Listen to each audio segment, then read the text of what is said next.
In this video, we will run some basic arithmetic operations by using Scilab.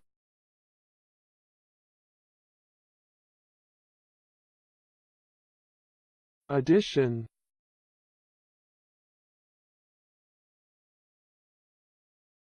reduction, multiplication, division,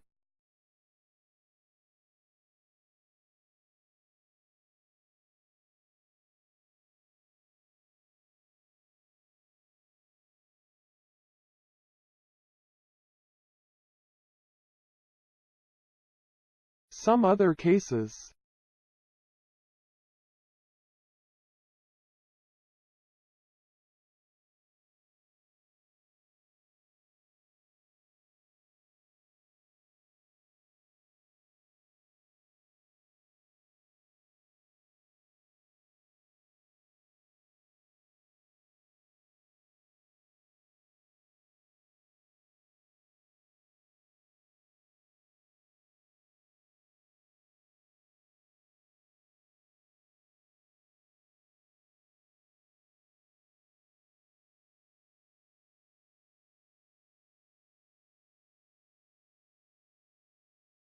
We can compare these results with the results on calculator.